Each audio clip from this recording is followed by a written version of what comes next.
the Property Pod. Welcome to the Property Pod with Moneyweb. The property sector is an ever-changing sector, and in this podcast series, your host, Suren Naidu, chats to movers and shakers in the property industry. Hello and welcome to the Property Pod, South Africa's premier property investor podcast. My name is Suren Naidu, and on this weekly Moneyweb show, we gain insider insights from leading executives, analysts, developers and entrepreneurs in the country's expansive property industry. It's August, and that means it's also Women's Month in South Africa. A staple on this podcast for the last few years during August is Moneyweb profiling leading women in the property sector. To kick off the 2024 series, on this latest podcast, we speak to Thuli Mpuntshe, chairperson of the Women's Property Network, or WPN. Thuli is also a senior manager for indirect investments at the Public Investment Corporation. As you may be aware, the PIC is a major investor in the property sector in South Africa, both on the listed and unlisted side. Welcome to the Property Pod, Thuli. Thank you. I'm pleased to be here. Not to worry, Thuli. I'm not going to ask you about the PIC indirect investment side of things. I'm not sure if you are allowed to speak, because with the PIC, only certain people are allowed to speak sometimes. But Thuli, thanks for being on the podcast. Tell us a little bit about how you got into the SA property sphere to become chairperson of the WPN. Yes. So you're taking me back a number of years, but my work history really started in banking. So previous roles I've had, just getting into the work environment, included working in small business, which was a position I had with ABSA. I've been in private banking, and funny enough, and without knowing that, I was setting a path to specialization within the commercial property sector. I was interested in a role that I saw that was up with Standard Bank, where they were looking for an analyst within the real estate finance team. So I joined. I was fortunate in that I was successful in those interviews. And it was really, really an exciting role in that, it was with an experienced team that was willing and eager to impart knowledge to someone as myself. So I think at the time, I was young, I was very curious, I was confident whether that was guided or misguided. And I think given the environment that I was in, coupled with those attributes, I really, really was excited, and I never looked back in terms of the sector. So I have been, as I said, within the sector since 2010. And through the experiences and the engagements, particularly within the Standard Bank context, which I was there for about 6 years, I came across the WPN because the ladies within the team that I was in, they were very passionate about, driving diversity and inclusion, and they were supportive and using the WPN as the vehicle to be able, to have that message heard.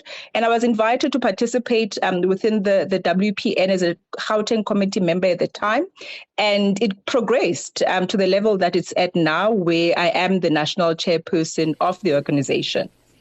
So did you get into banking, or did you study, or you got into banking, but did you study accounting or property? Because I would like to know also, do you only focus in property in your portfolio, or are you also involved in other sectors of the economy?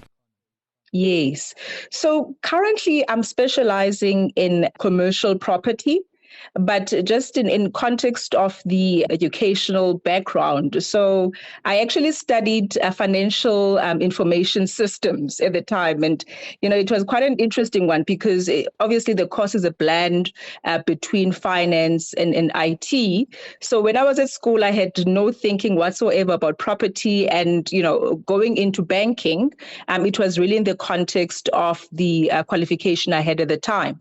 But it was just through exploration and really just, wondering whether or not there was something beyond, what I was privy to at the time, which was banking. And fortunately enough, I had come across this analyst role, which actually exposed me to the property sector. But setting out from the get-go, I didn't even know about property. And I think subsequent to that, additional educational pursuits that I endeavored in, again, it was more around the financial setting, because again, I went to study a bit further on that, even studying today, whether that's the right decision or not, that's a conversation for a different day. But yeah, it's just really one of those things where I almost landed myself within the sector, and it's really, really exciting that I'm comfortable where I am with the specialization. So in terms of the current job, it's good in that it provides exposure to different facets within the commercial property sector. So I've got exposure insofar investments are concerned. We are an asset manager, and we are tasked with delivering a return for our customers and our clients. So it's exciting in that I'm able to exercise, from an educational background, I do have the financial exposure, so investments. So it blends all those nicely with the context of property. I've got exposure to developments because, again, in-house, we do have that functionality where, we would develop our own properties, redevelopments, and that kind of, or those aspects of the business, property management as well. So even though it is specialized, I think I'm fortunate in that, I've got the opportunity to have a pulse on the different avenues that exist within the broader sector. Talking property and your role as chairperson of the WPN, what's your take on women's empowerment and transformation in the SA commercial property sector? I'm sure you have some interesting views. I do. Look, I think it's a crucial conversation that none of us should lose sight of. The reality of the matter is that the current property sector landscape is that of women, is the fact that women are significantly underrepresented, particularly insofar leadership roles are concerned. So, I live in it. So I don't necessarily want to say that there's no progress that is being made. There's significant initiatives that we are seeing coming up where different parties are deliberately, looking to change the status quo. But unfortunately, it's not necessarily translating to a reality that we want to see for ourselves, even though, again, I'm in investments. So I see the kinds of, transactions that are coming through, and really, really women trying to push as much as they can in terms of participating from an economic perspective and where it matters most insofar ownership is concerned.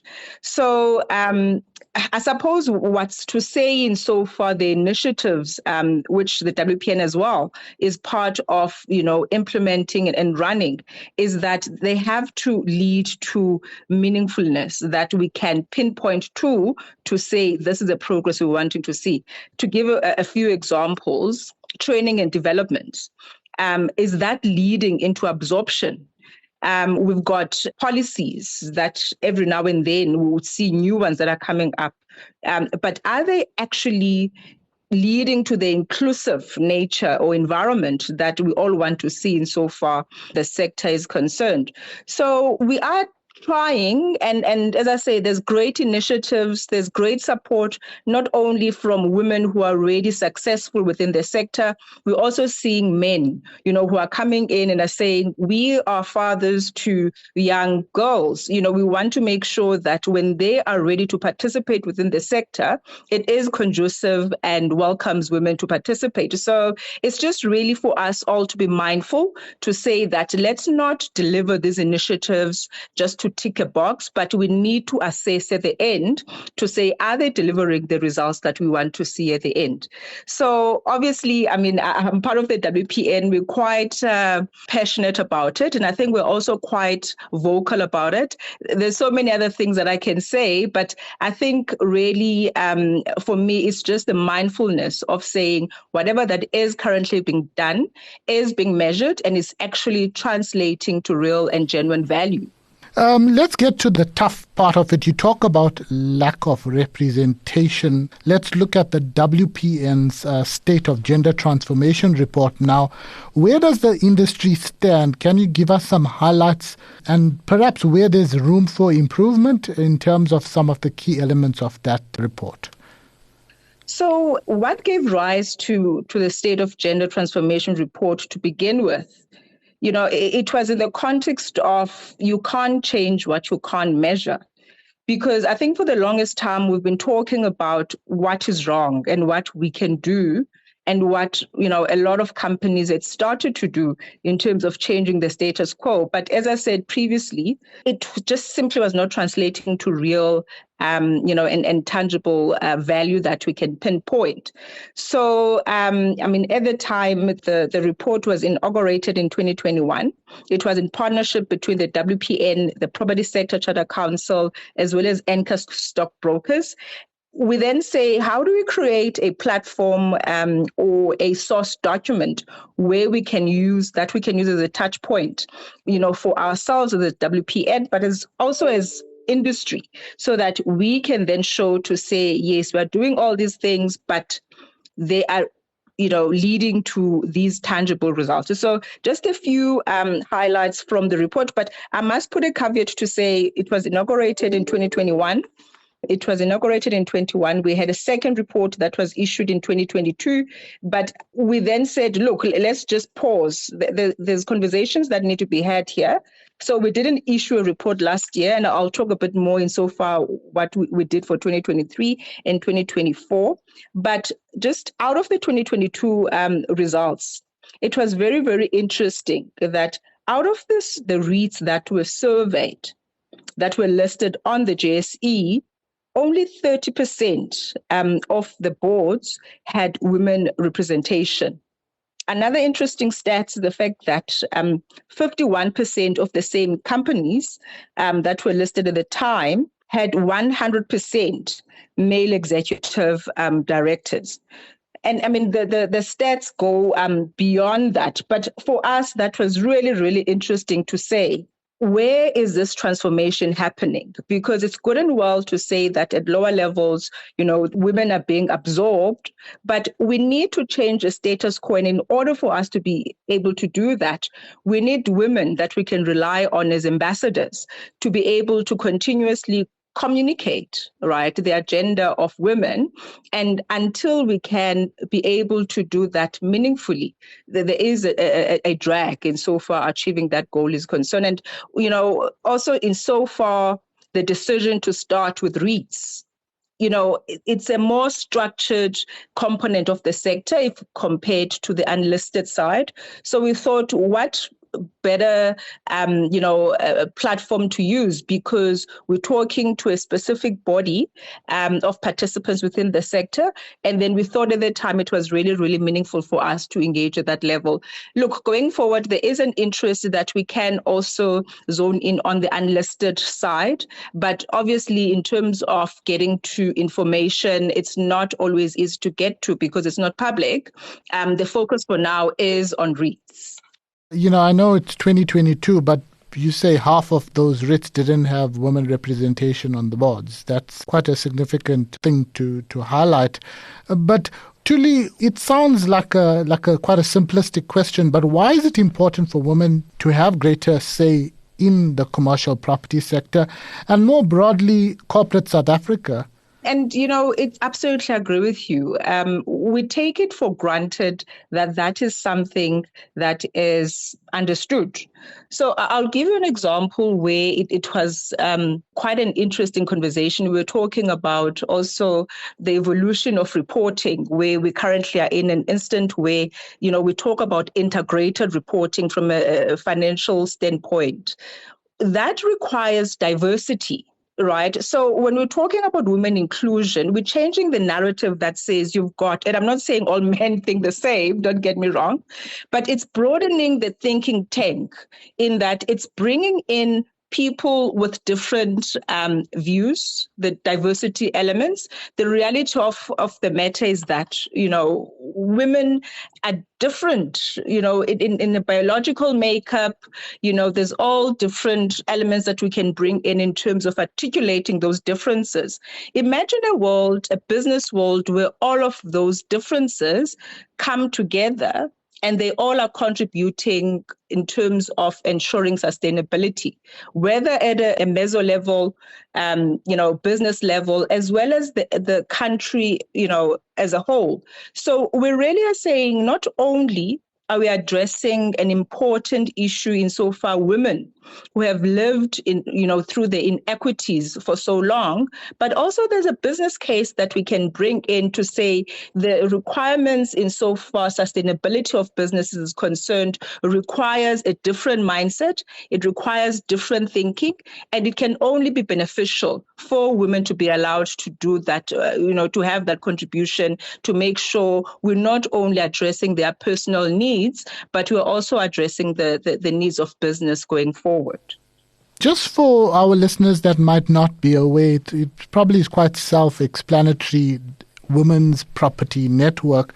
But what does the WPN do? And perhaps you want to give us some insight into its history and, the organization nationally.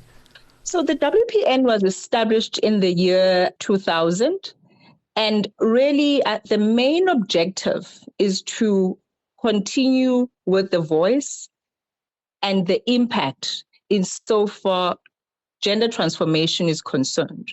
So it's quite interesting because when you talk to the original members, the likes of Lynette Fendley, without specifically mentioning names, we've got Amelia, who and other ladies who form part of the original structure, who even still support the WPN in the current days.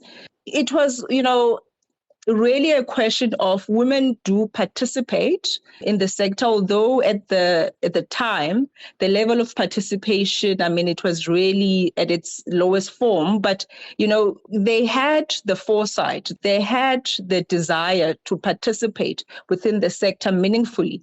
And they said, how do we create a body and a platform that enables them to exchange ideas, to exchange opportunities? Because again, depending on where you sit, along the value chain, you've got exposure to different opportunities that exist within the sector. But then they came up with the idea of the WPN to say, we need a platform where we are supporting each other. We face similar challenges within our specific spaces, but not only from the support perspective, but to also share ideas on what are the opportunities and how to approach those.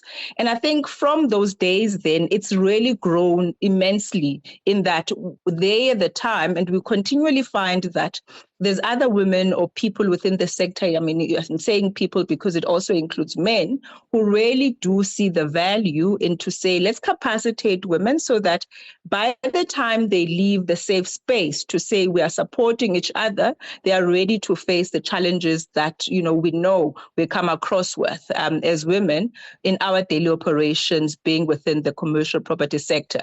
So how then currently we are communicating that agenda and mandate for inclusion and transformation within the gender context is that we would then host events, networking events that we have.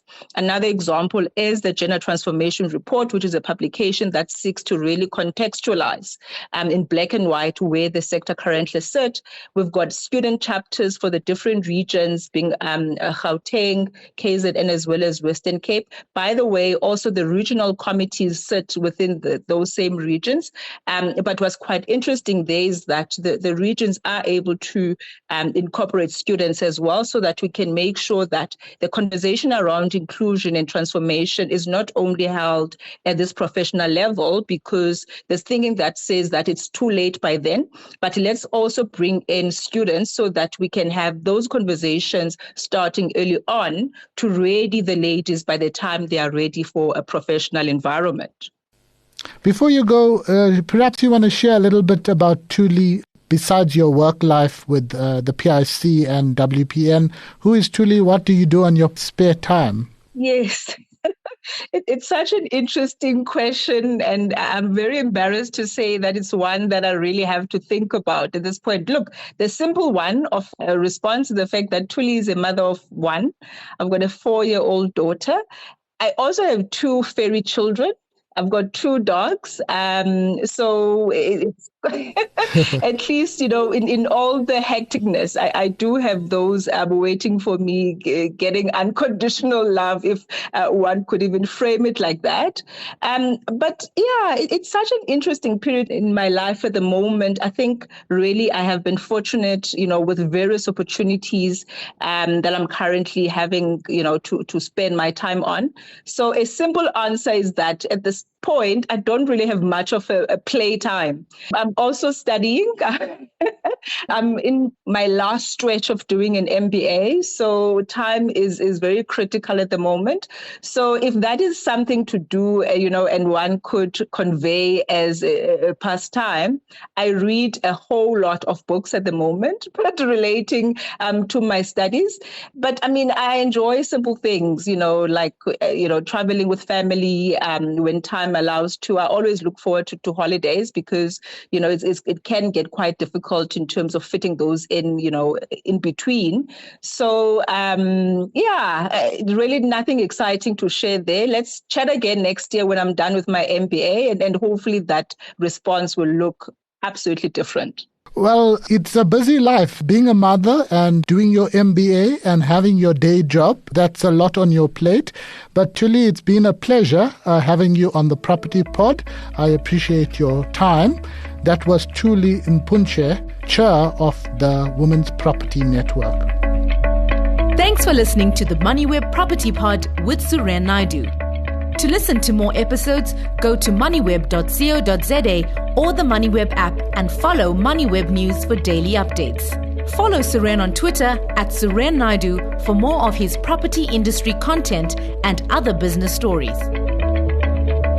The Property Pod.